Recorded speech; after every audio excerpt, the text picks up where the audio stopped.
Hello दोस्तों, स्वागत है आपके अपने यूट्यूब चैनल पे दीपक झा क्लासेस पे। तो आज से मैं आप सभी के लिए एक न्यू सीरीज़ लेके आया हूँ जो कि आपको दिख रहा होगा T10 पॉलिटी नाम से। तो इसके अंदर हम पॉलिटी के रेगुलर टॉप 10 क्वेश्चन देखेंगे और देखेंगे कि किस टाइप के क्वेश्चन आपके एग्ज़ाम में पूछे जाते हैं।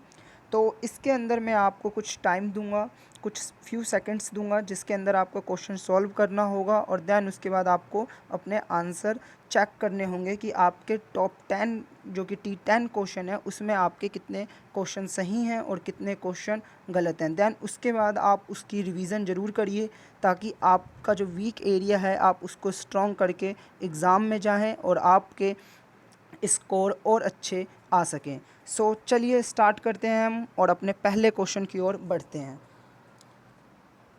तो ये रहा आपके सामने फर्स्ट क्वेश्चन, आप इसे पढ़िए आराम से, देन उसके बाद इसको सॉल्व कीजिए। मैं इसके लिए आपको 10 सेकंड का टाइम देता हूँ। तो चलिए स्टार्ट करते हैं हम।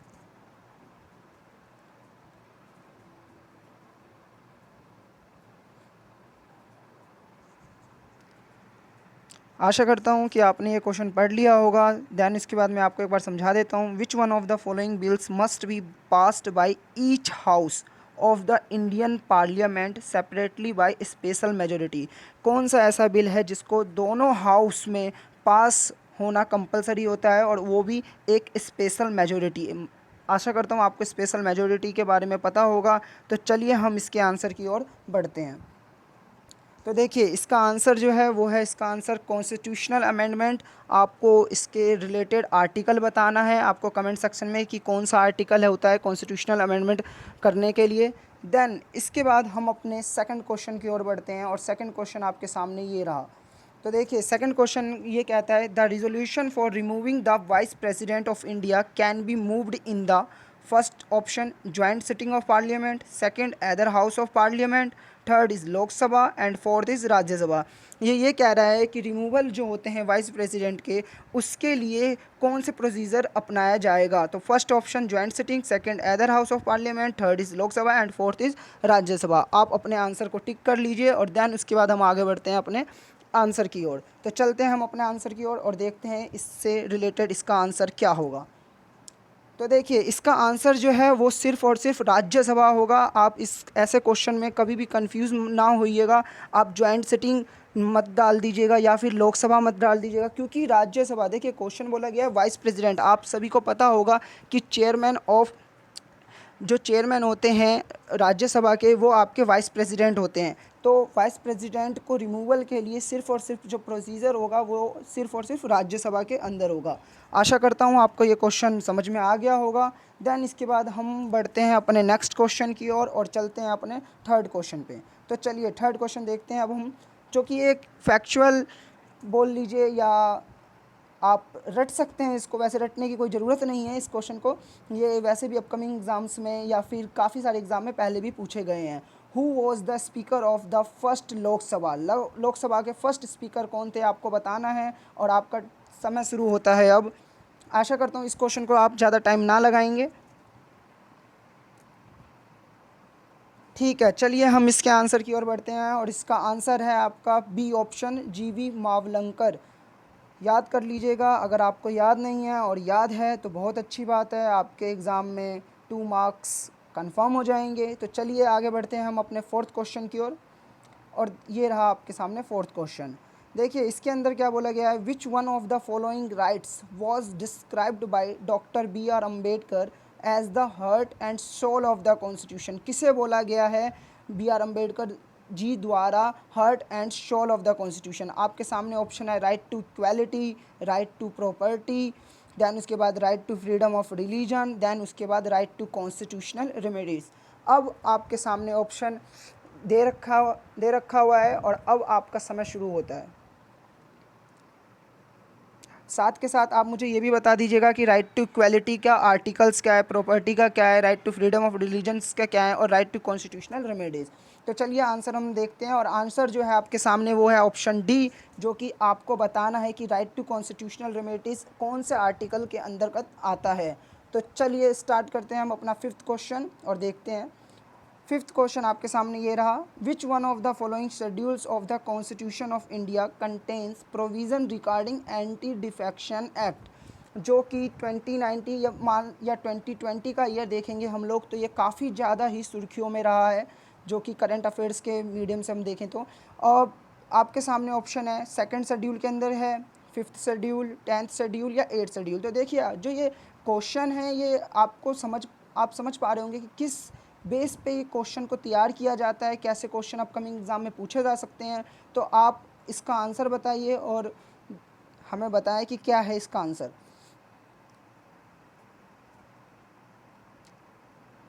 आशा करता हूँ आपने आंसर बता दिया होगा। तो चलिए इसका आंसर देख लेते हैं, और इसका आंसर है 10th शेड्यूल। जो 10th शेड्यूल बात करता है वो एंटी डिफेक्शन लॉ की बात करता है।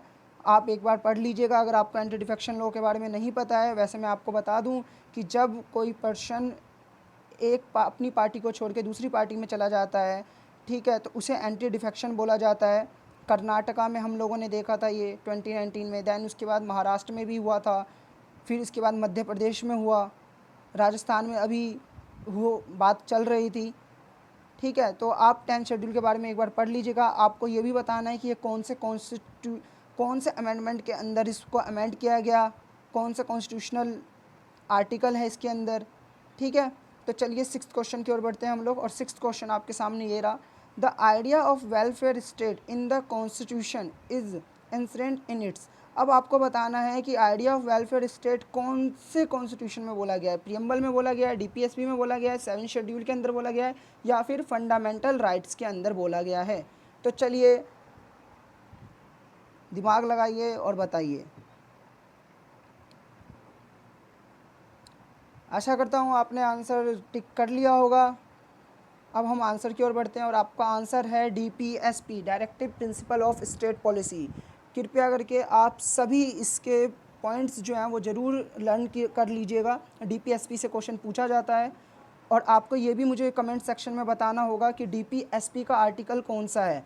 जो जितने भी मैं यहाँ पे क्वेश्चन पूछ रहा हूँ आप लोगों से, वो आप लोगों को देखना है एक बार। अगर आपको आता है बहुत अच्छी बात है, नहीं आता है तो आप कृपया घर जाइए, या घर में बैठे हैं तो घर में बैठ के बुक ओपन कीजिए और उसको देखिए कि 7th शेड्यूल किसके बारे में बात करता है, फंडामेंटल राइट कौन से आर्टिकल से गिवन है, कौन से आर्टिकल पे एंड है, डीपीएसपी का आर्टिकल्स क्या है, डीपीएसपी के अंदर क्या क्या चीज़ें दे रखी हैं, प्रियम्बल में क्या है, कौन प्रियम्बल कितनी बार अमेंडमेंट हुआ है, कौन अमेंडमेंट होने के बाद कौन से न्यू वर्ड्स आए हैं, ठीक है। तो चलिए नेक्स्ट क्वेश्चन की ओर बढ़ते हैं हम लोग, और नेक्स्ट क्वेश्चन आपके सामने ये रहा, which article of the constitution of India safeguards one's right to marry the person of one's choice. अब देखिए ये क्वेश्चन 2019 के प्रीलिम्स में पूछा गया था यूपीएससी के द्वारा। अब आपको बताना है इसका आंसर। आपके सामने option article 19, article 21, article 29 and article 25। आपने इसका आंसर टिक कर लिया होगा। चलिए आंसर की ओर बढ़ते हैं हम लोग, और आंसर जो है इसका आर्टिकल 21 बी, ठीक है, जो कि राइट टू लाइफ बोला जाता है, आर्टिकल 21। साथ के साथ आपको आर्टिकल 19 भी देखना है, आर्टिकल 29 भी देखना है, आर्टिकल 25 को भी एक बार चेकआउट करना है कि आर्टिकल 25 में क्या बोला गया है, 29 में क्या बोला गया है, आर्टिकल 19 में क्या बोला गया है, ठीक है। चलिए बढ़ते हैं हम अपने नेक्स्ट क्वेश्चन की ओर, और जो नेक्स्ट क्वेश्चन है वो है आपके सामने, under the constitution of India which one of the following is not a fundamental duty. आपको बताना है फंडामेंटल ड्यूटी के लिए कौन सा आर्टिकल है। तो आपके सामने ऑप्शन है ABCD, आप पढ़िए इसको और देन इसके बाद आंसर कीजिए।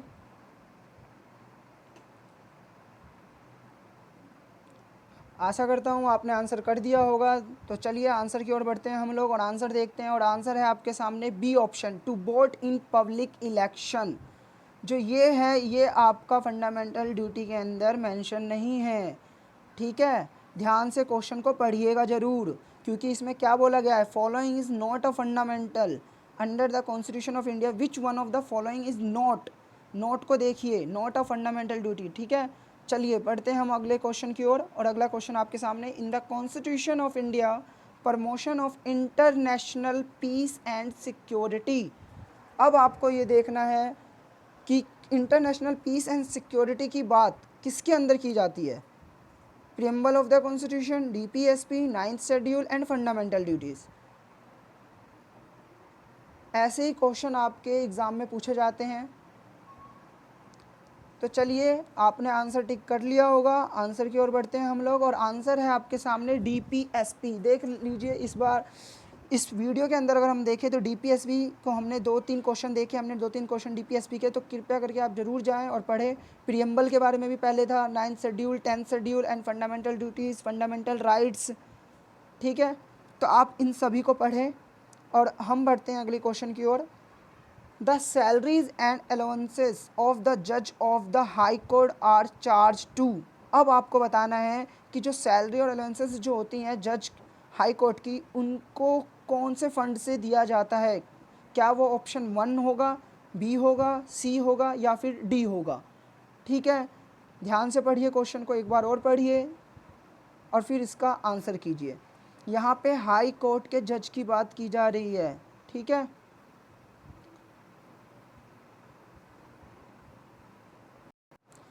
तो यहाँ पे हाई कोर्ट के जज की बात की जा रही है। तो चलिए आंसर की ओर हम लोग बढ़ते हैं, और आंसर है आपका consolidate fund of the state, ना कि कंसोलिडेट फंड ऑफ इंडिया।